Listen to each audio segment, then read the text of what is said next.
चतुर्दश दिन की कथा में 14व्या दिवशी आपण या ठिकाणी कथा श्रवण करत आहोत।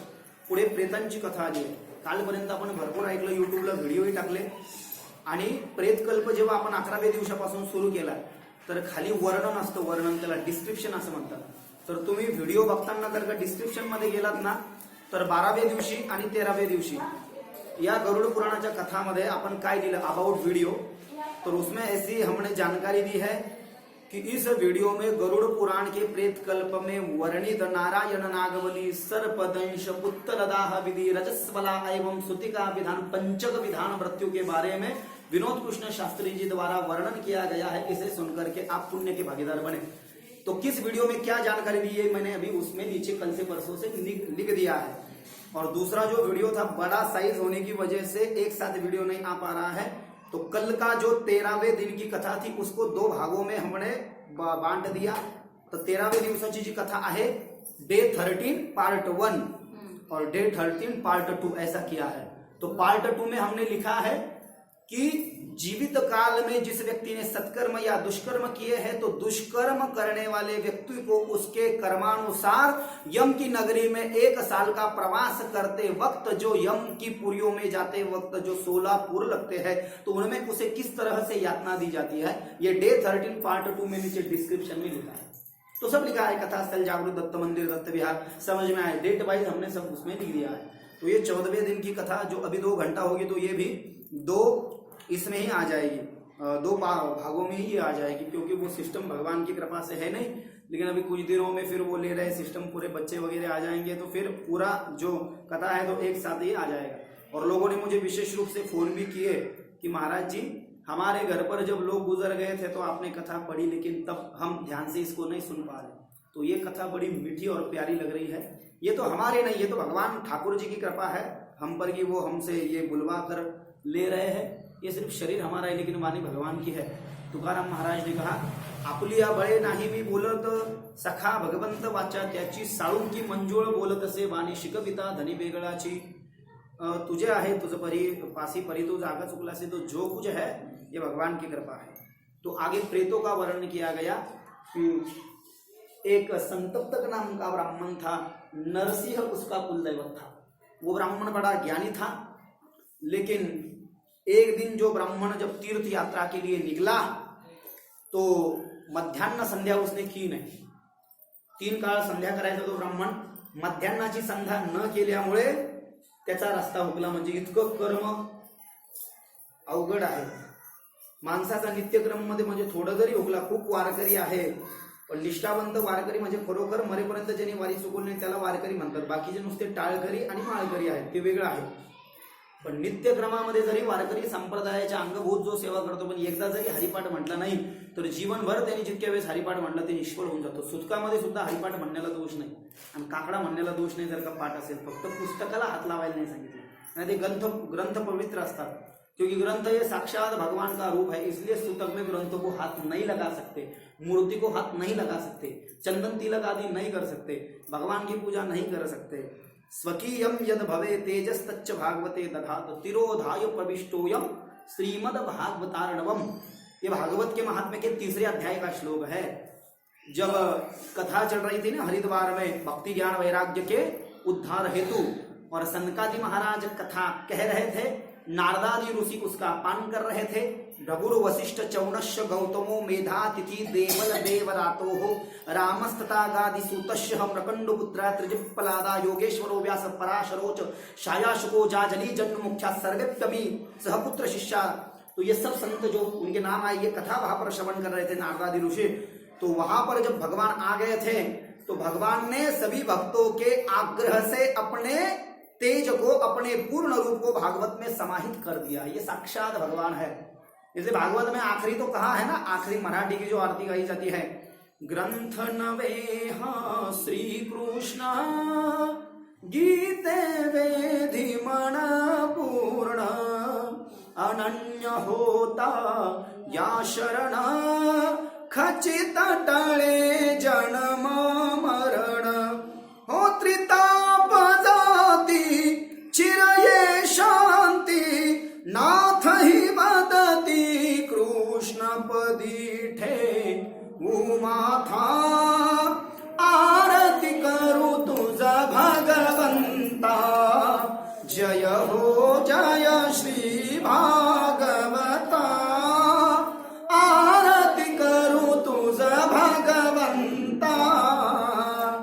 सुतकामध्ये सांगितलं ना कर्म बंद करायला, नामस्मरणाला दोष नाही. आणि जेव्हा सुतक नाही तेव्हा नामस्मरण तर गरजेचं आहे, पण कर्मही गरजेचं आहे. कर्मण्येवाधिकार असते. कर्म धर्म नवती सांग उण्या अंगे पतन भलते काळे नामावळी सुलभ भोळ्या भाविका प्रायशित्ते पडती पाया गाती तया वैष्णव तुका म्हणे नुपजे दोष करा घोष आनंदे. 998 नंबरचा भंग तुकाराम महाराज गाथ्यामध्ये सांगताय. कर्मधर्म हे माणसाने केलंच पाहिजे. तो ब्राह्मण दुपारची संध्या एक दिवस कंटाळा आला का विसरला काय माहिती, म्हणून त्याचा रस्ता हुकला तीर्थयात्रेचा आणि तो घनघोर अशा जंगलामध्ये प्रविष्ट झाला. तो संतप्तक नावाचा ब्राह्मण. गरुड पुराणामध्ये भगवान श्रीकृष्ण गरुडाला सांगतायत की एका ब्राह्मणानं 5 प्रेतांचं कसं दर्शन केलं, कसा घाबरला, नंतर कसा त्या प्रेताचा उद्धार केला. उसके लिए एक ब्राह्मण को दर्शन हो गए थे उन पंच प्रेतों के, और वो जंगल में जब चला गया तो उसने देखा बड़े बड़े हिंस्र पशु वहां पर है और बड़े बड़े वृक्ष उस जंगल में है. वृक्षों से वह जंगल घिरा हुआ है.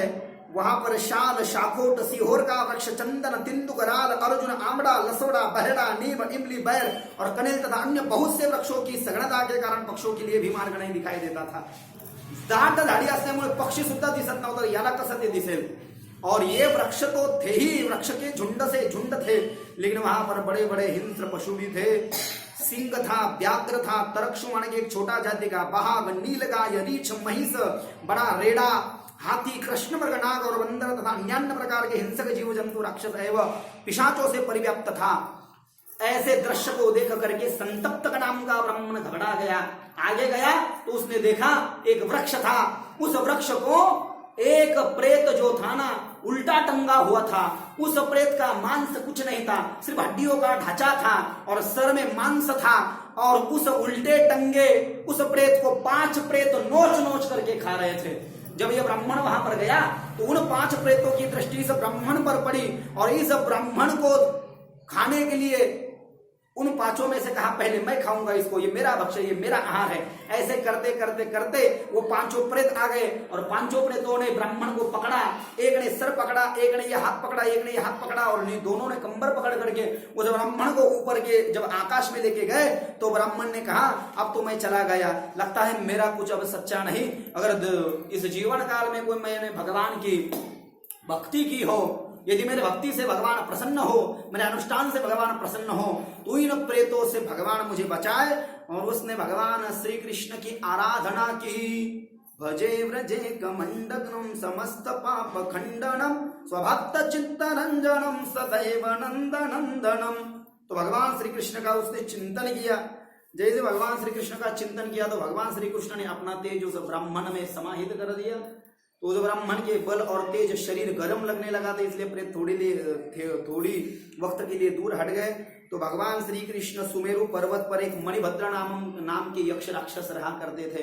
तो मणिभद्र पर्वत पर सुमेरु पर्वत पर निवास करने वाले मणिभद्र राक्षस को भगवान ने उस यक्ष राज को बुलवाया और कहा कि मेरी एक विनती है आपसे, तो कहो. भगवान जरूर मैं उसको पूर्ण करूंगा कि ये जो 5 प्रेत है ये मेरे भक्त ब्राह्मण को तकलीफ देना चाहते हैं. आप इनसे भी बड़े प्रेत का रूप धारण करके इनके साथ में प्रतिद्वंद्वी योद्धा बनो और युद्ध के द्वारा इनको धूल चटा दो. तो उन्होंने कहा जो आज्ञा भगवान, क्यों नहीं, मैं जरूर ऐसा ही करूंगा. तो फिर भगवान श्री कृष्ण की आज्ञा मान करके उस मणिभद्रक नामक उस यक्षराज जी ने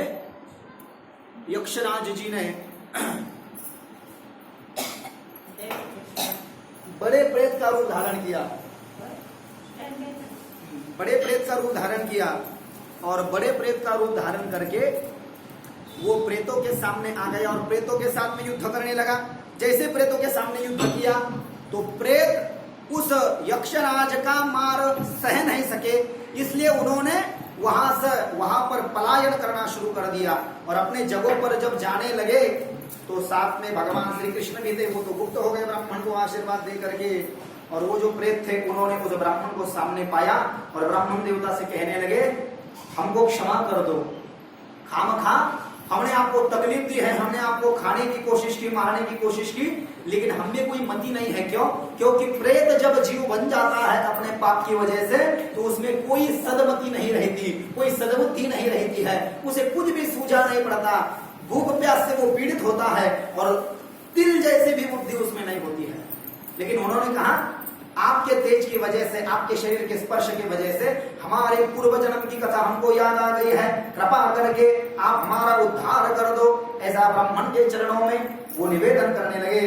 तो ब्राह्मण ने कहा, आप कौन हो, आपके पूर्व जन्म की कथा आप मुझे सुनाइए।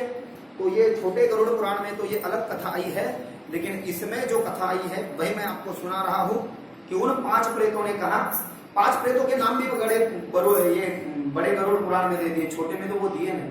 ते 5 प्रेत जे होते त्या 5 प्रेतांनी सांगितलं, पहिला म्हणाला मेरा नाम पर्युषित था।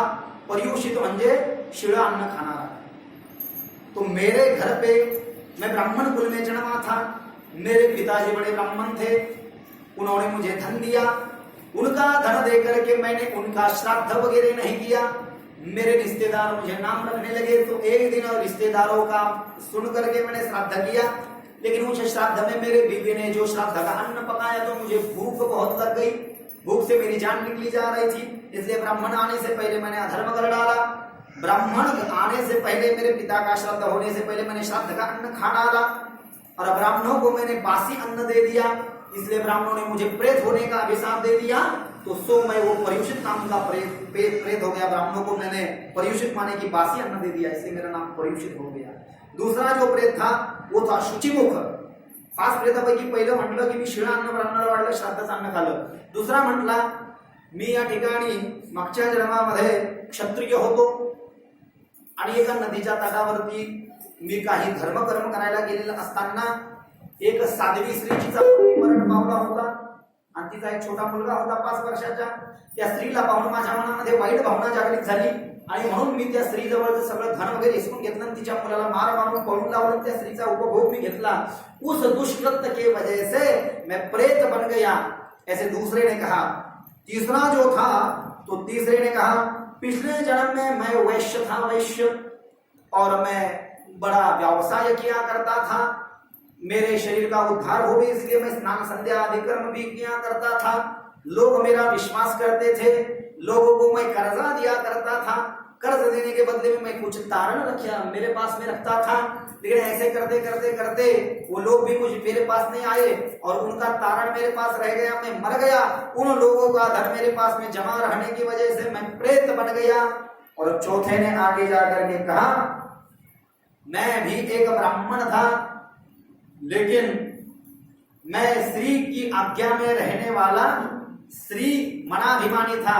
आपल्या भाषेमध्ये तो म्हणाला मी बायल्या होतो, बायल्या कोण तो 14 म्हणाला। एक गरुड पुराणातली कथा आहे का, माझी बायको जे सांगायची तेच मी ऐकायचो, तिच्या भीतीनं मी या ठिकाणी श्राद्ध सुद्धा करत नव्हतो। ती म्हणायची श्राद्ध गिद्ध काही करायचं नाही आणि 4 दिवसाची अडचण सुद्धा ती पाळत नव्हती। गरुड पुराण में लिखा है माझ्या भावकीतला कोणी आला तर पाण्याला सुद्धा विचारत नव्हती आणि माझ्या कमवलेल्या पैशानं तिच्या माहेरची लोक ती मस्त पोसायची।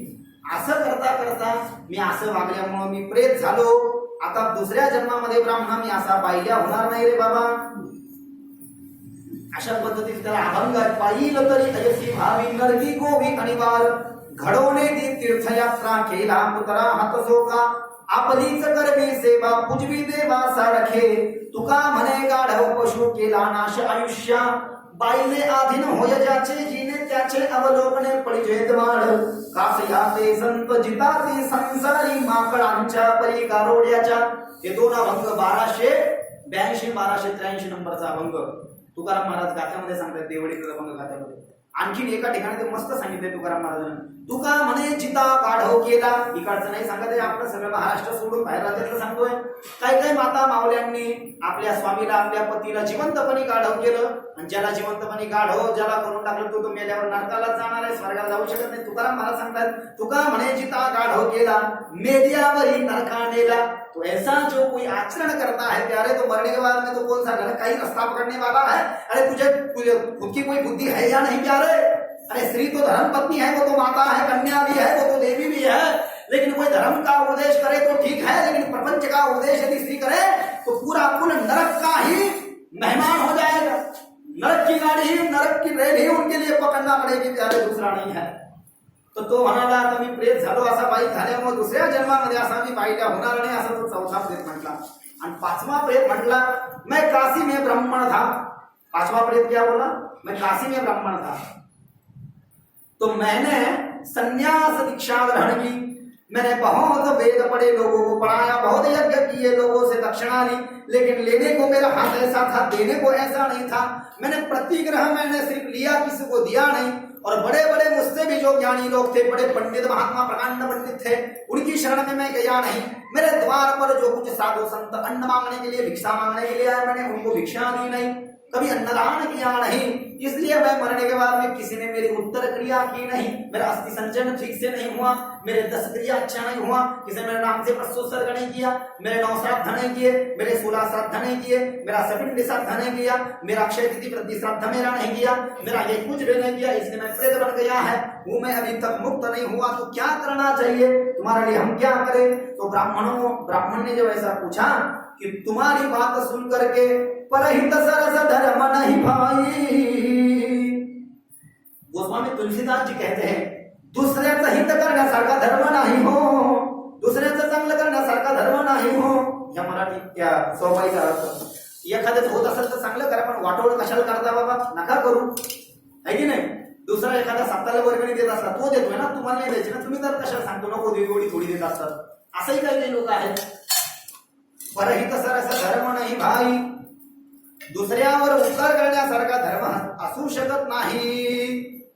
परपीडा सम दुःख न होईया, दुसऱ्याला दुःख देण्यासारखा धर्म असू शकत नाही, दुसऱ्याचं अंतकरण दुखवण्यासारखा धर्म असू शकत नाही।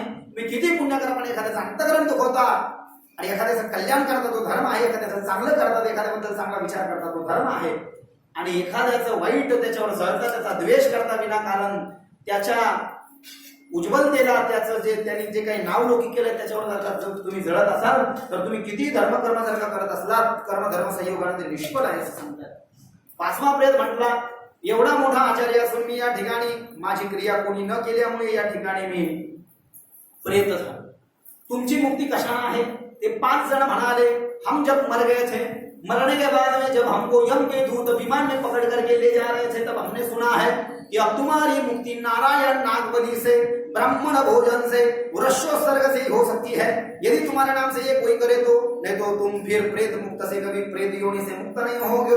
तो हम पर आप कृपा कीजिए ब्राह्मण देव, बोलने की शक्ति तक हमें नहीं थी, लेकिन तेरे दर्शन होने के बाद में आज हमको बोलने की शक्ति आ गई। प्यारे, हम यहाँ पर कितने दिनों से इस प्रेत योनि की यातनाएं भोग रहे हैं, यहाँ पर कितनी ज्यादा मात्रा में नदियां बह रही है, लेकिन वहां पर हम पानी पीने की इच्छा कर रहे हैं, लेकिन चलने की शक्ति तक हमने नहीं दी। प्यारे, भोजन हम करना चाहते हैं, इस जंगल में कितने वृक्ष हैं, कितने फल है, लेकिन फल खाने की शक्ति हमें नहीं है।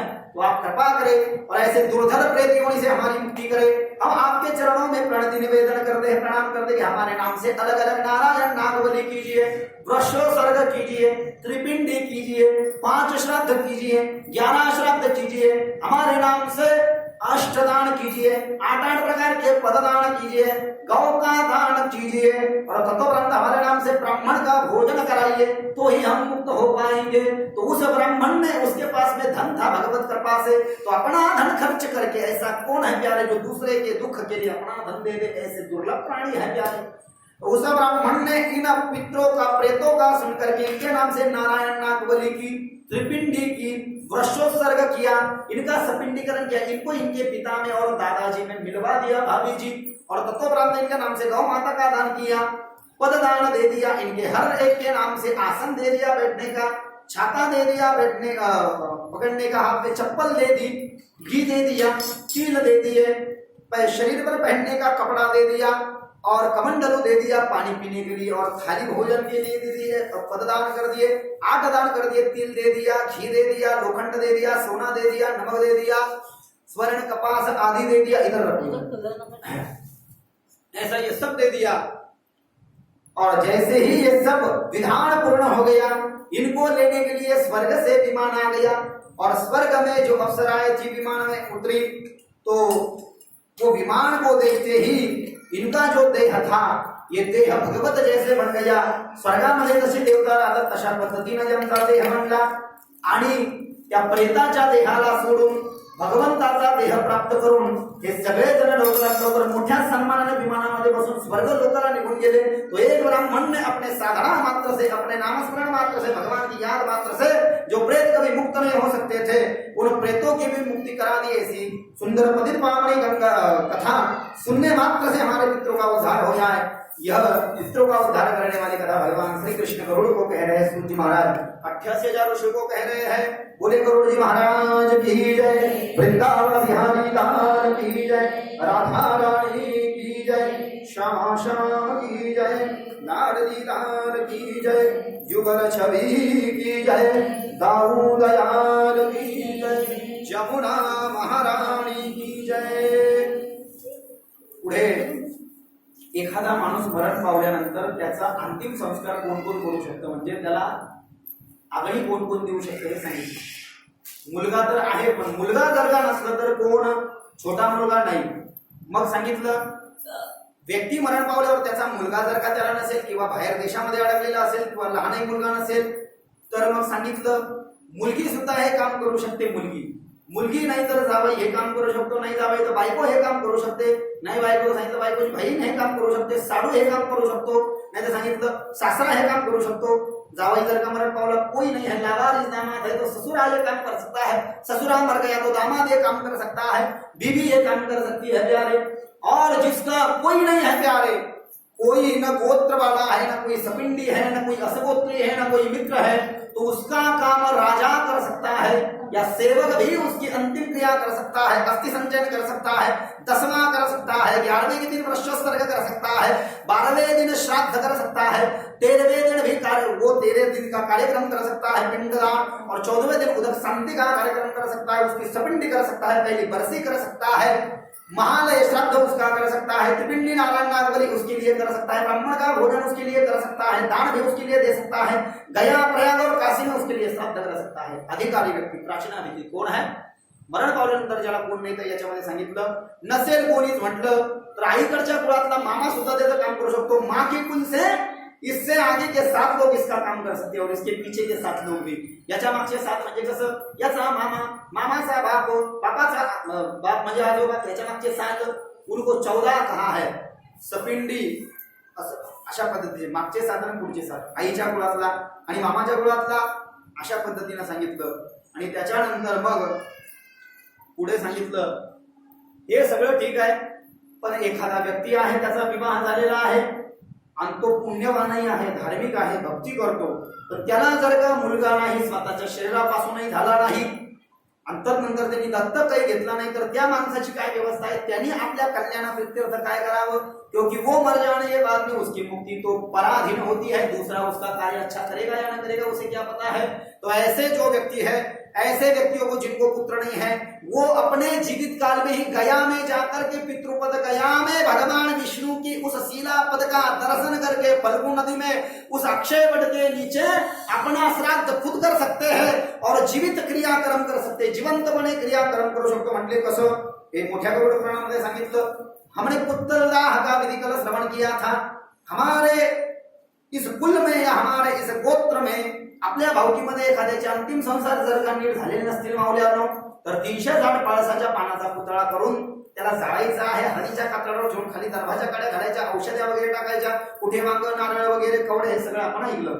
पण आता जो माणूस जिवंत आहे म्हणजे स्वतःला नाही जाणून घ्यायचं, जिवंतपणे त्यानं असं मानसिक आपल्या देहाचं अंतिम क्रिया अंतिम दाह करायचा आहे। मग कसा, तर ते म्हणे गयेला जायचं, गयेला गेल्यानंतर फल्गु नदीचं स्नान करायचं, एखाद्या विद्वान ब्राह्मणाकडनं हे आत्मश्राद्ध आणि जिवंत क्रिया कर्म याचा विधी जाणून घ्यायचा, ते ऐकून चांगल्या ब्राह्मणाला याचा रुची द्यायचं, म्हणजे चांगल्या ब्राह्मणाकडनं याचा विधी करायचा। दर्भ जे दर्भाच्या 50 काड्यानं त्यानं स्वतःचा पुतळा बनवायचा आणि त्या पुतळ्याला विधिवत गयेला फल्गु नदीच्या तटावरती वडाच्या झाडावर किंवा तुळशीच्या झाडाच्या बाजूला विधिवत जाळायचं, म्हणजे त्याचा अंतिम दाह करायचा। म्हणजे मैं जल गया हूं, वेद मंत्रों के साथ जल गया हूं, मरने के बाद में कोई अच्छा करे या न करे उससे मुझे कोई लेन देन नहीं, लेकिन मेरी मुक्ति निश्चित है। क्यों? क्योंकि गरुड़ पुराण के वर्णनानुसार शास्त्र के अभिप्राय को ध्यान में रखते हुए, शास्त्र मर्यादा को उसका आचरण करते हुए मैंने विधि विधानुसार जीवित काल में मेरा क्रियाक्रम कर दिया है। क्यों? क्योंकि मुझे कोई पुत्र नहीं है और न तो मैंने किसी को गोदी भी दिया है, इसलिए आणि सांगितलं एखादा पुत्र जरी आहे किंवा पुत्र कुपुत्र आहे, काही काही पुत्र कुपुत्र असल्यामुळे तो नीट करील का नाही बापाचा याची गॅरंटी नसल्यामुळे तेव्हाही तो ते काम करू शकतो. आता क्रियाकर्म झालं, आता कर्म झाल्यानंतर श्राद्धही करावं लागतं. मग जिवंतपणे यांनी स्वतःच या ठिकाणी श्राद्ध करायचं आहे. त्या श्राद्धामध्ये या ठिकाणी यांनी क्षौर करायचा आहे, 5 श्राद्ध करायचे आहे, नारायणना बलित्रिपिंडी करून टाकायची आहे स्वतःची, रोषोत्सर्ग स्वतःच्या नावाने या ठिकाणी गायन वासरू ब्राह्मणाला दान देऊन द्यायचं आहे. त्यानंतर पुन्हा सपिंडी करून टाकायची. सपिंडी म्हणजे माणूस मरण पावल्यानंतर जे 6 माशी बाळगावं लागतात आपल्या मेलेल्या माणसाला प्रेताचं पित्र करण्यासाठी, तर यानं जिवंतपणे स्वतःला स्वतःच्या वडिलांमध्ये आणि आजोबामध्ये मिळवून टाकायचं आहे. अशा पद्धतीने या ठिकाणी सांगितलं. पुन्हा 10वा सुद्धा यांनी करून टाकायचा आहे. 10वे जे 10 पिंड देतात वडिलाच्या नावानं पुत्र, तर याने सुद्धा ते 10 पिंड देऊन टाकायचे आहे. कारण की मरण पावल्यानंतर याला जर का पिंडाचं शरीर प्राप्त झालं नाही तर हा पुन्हा पहिल्या वर्ष श्राद्धाला जेवायला येणार नाही, आणि जेवायला जर का नाही आलं तर पुन्हा पित्रही होणार नाही. म्हणून 10वा सगळं विधी फक्त जिवंतपणे करायला सांगितलंय. कोणाला बघा किती व्यवस्था याच्यामध्ये, काहीच आपल्या डोक्याला अशी खुराकच नाही. तर जिसे कोई पुत्र नहीं है या पुत्र है प्यारे, तो अपना जीवित काल में ये सब कर्म कर सकता है. आगे एक कथा कही है राजा बब्रुवाहन की कथा. हा राजा, या राजाने एका प्रेताचा उद्धार केला होता. भगवान विष्णुंना गरुड़ म्हणाले की आपने मुझे कहा माधव कि जिसका कोई नहीं है तो उसका कर्म तो राजा कर सकता है. तो ऐसी कोई कथा यदि आपके ध्यान में हो, किसी राजा ने किसी अन्य प्रेत का यदि कोई कर्म किया हो, तो आप मुझे बताने की कृपा करें, मेरी आशंका को दूर करें. तो भगवान विष्णु कहते गरुड़, पुरातन समय में एक कृतयुग में, कृतयुगातली घटना आहे म्हणजे सत्ययुगामधली. सत्ययुगामध्ये वंग नावाचा एक देश होता. त्या वंग नावाच्या देशामध्ये बब्रुवाहन नावाचा राजा राहत होता. वो राजा बहुत वेद अध्ययन तत्पर, नीति और पुत्रों जैसे प्रजा को पालने वाला था. वो ब्राह्मण प्रतिपालक था, नीति से राज्य किया करता था. वो राजा एक दिन घुड़सवारी करने के लिए और शिकार करने के लिए जंगल में पधारा. राजा के कुछ सेवक भी उसके साथ में थे. राजा ने दिन भर शिकार करते करते करते बहुत प्राणियों को मौत के घाट उतारे और राजा को लगा अभी थोड़ा विश्राम करना चाहिए. इसलिए राजा एक पेड़ के नीचे विश्राम करने लगा. और जैसे राजा की नींद खुली तो राजा के सामने 100 प्रेतों से घिरा हुआ एक बड़ा प्रेत आ गया. ये सब राजा ने देखा, लेकिन राजा बिल्कुल नहीं घबराया. राजा ने धनुष उठाया और धनुष को जैसे बाण लगाया तो प्रेत जगह पर स्थिर हो गया. और राजा के बाण निकालते ही उसे अपने पूर्व जन्म का स्मरण हो गया. तू कौन है रे भाई? तो उसने कहा मैं मेरे पूर्व कर्म क्या बताऊं, मैं प्रेत बन गया हूं. लेकिन प्रेत क्यों बना है? राजा ने कहा मैंने तो सुना है जो पाप करता है वे प्रेत बन जाता है. मरने वाला आदमी प्रेत बनता है 13 दिन तक, लेकिन पाप में क्या हो तो 13 दिन बाद ही वो छूट जाता है. लेकिन जिनके पाप से छुटकारा, जिनको मुक्ति नहीं मिलती है, वो तो बहुत दिनों तक प्रेत योनि को ही भोगते हैं प्यार. तो उसने कहा तेरा ऐसा हाल क्यों हो गया? तो उसने कहा मैं पूर्व जन्म की मेरी कथा आपको सुनाता हूं. पूर्व जन्म में विदिशा नाम का नगर था. उस विदिशा नाम के नगर में मैं सुदेव नाम का वैश्य हुआ करता था. लेकिन मुझे पुत्र संतान वगैरह कोई नहीं थी. इसलिए मैंने मेरे माता पिता की खूब सेवा की, गुरुदेव की खूब सेवा की, भगवान की बहुत सेवा की. लेकिन मैं मरने के बाद में मेरे गोत्र वालों ने मेरा क्रियाक्रम अच्छे से नहीं किया. न तो मेरे रक्षा संचरण म्हणजे माझा राग सावडायचा कार्यक्रम केला, न माझा दावा केला, न 12 वर्षोत्सर्ग माझ्या नावाने केला, न माझी सपिंडी म्हणजे 6 माशावरून माझं वर्ष श्राद्ध केलं. इसलिए मैं प्रेत बन गया. मैं तो पुण्यवान था. पण पुण्यवान जरी असला, पण पुण्यवानाचं कर्म जर काही नीट केलं नाही ना, पहिल्यापासून तर अंतिम संस्कारापासून तर 10 13 हे सगळं आपण ऐकतोय, तर तरी सुद्धा प्रेतत्वापासून त्याची मुक्ती होऊ शकत नाही. वो प्रेतत्व स्थिर हो जात नाही, म्हणजे प्रेत रूपामध्ये तो स्थिर राहतो, त्याच्यामधून तो सुटतच नाही, पित्र होतच नाही. तो आप मेरी कृपा करे. मैंने सुना है कि जिसका कोई नहीं होता है उसका कर्म राजा करे. तो आप कृपा करके ये मेरा कर्म करे, लेकिन ये कर्म तभी संपन्न होगा कि मैं आपको कुछ दूं. तर एक राजाकडे मणी होता. तो मणिरत्न घेतला आणि मणिरत्न त्या प्रेतानं राजाच्या हातावर ठेवला. राजा ने उस मणिरत्न को लिया. जैसे राजा के सेवक आए तो प्रेत भाग गया, गुप्त हो गया. राजा घरी गेला. राजा ने स्नान केलं आणि पवित्र कार्तिक मास में जब कार्तिक पूर्णिमा आई, त्रिपुरारी पूर्णिमा, जिस दिन कार्तिक स्वामी का पूजन और दर्शन होता है, उस कार्तिक पूर्णिमा के दिन राजा ने इस प्रेत के मुक्ति के लिए इसका सब विधि विधान से वर्षोत्सर्ग आदि आदि अन्य कर्म क्रियाएं की. तो जैसे ही इसकी क्रिया राजा ने संपन्न की, इसका प्रेत का देह छूट गया और इसे सोने जैसा देह प्राप्त हो गया, जैसे इसका देह चमक रहा था. भगवान जैसे वस्त्र प्राप्त करके, दोनों कानों में कुंडल, गले में तुलसी की माला, सर पर मुकुट आदि धारण करके इसे लेने के लिए विमान आया और यह व्यक्ति स्वर्ग को प्राप्त हो गया। थोड़ा सा भजन करेंगे एक बार खड़े होकर के। राधे राधे राधे राधे गाते रहना, राधे राधे राधे राधे गाते रहना, जल्दी जल्दी वृंदावन में आते रहना, जल्दी जल्दी वृंदावन में आते रहना। राधे राधे राधे राधे राधे राधे गाते रहना, राधे राधे राधे राधे राधे राधे गाते रहना, जल्दी जल्दी वृंदावन में आते रहना, जल्दी जल्दी। राधा की कृपा से तो है श्याम भी मिलेगा, राधा की कृपा से तो है श्याम भी मिलेगा।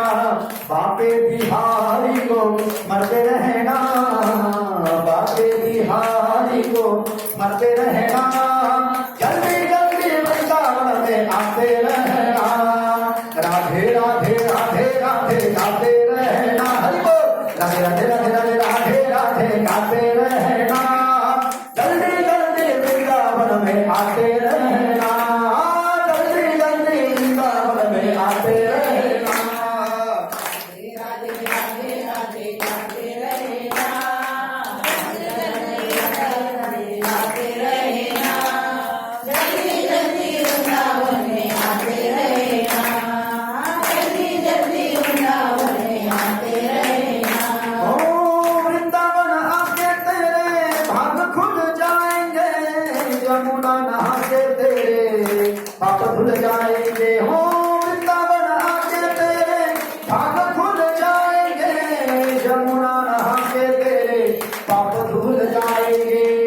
कुंज बिहारी को मरते रहना, कुंज बिहारी को मरते रहना, जल्दी जल्दी वृंदावन में आते रहना, राधे राधे राधे राधे गाते रहना, राधे राधे राधे राधे राधे राधे गाते रहना, जल्दी जल्दी वृंदावन में आते रहना, ओ जल्दी जल्दी वृंदावन में आते रहना, ओ जल्दी जल्दी वृंदावन में आते रहना। शाम तुझे मिलने का सत्संग बहाना है, शाम तेरे मिलने का सत्संग बहाना है, दुनिया वाले क्या जाने तेरा रिश्ता पुराना है, दुनिया वाले क्या जाने दीवाना है।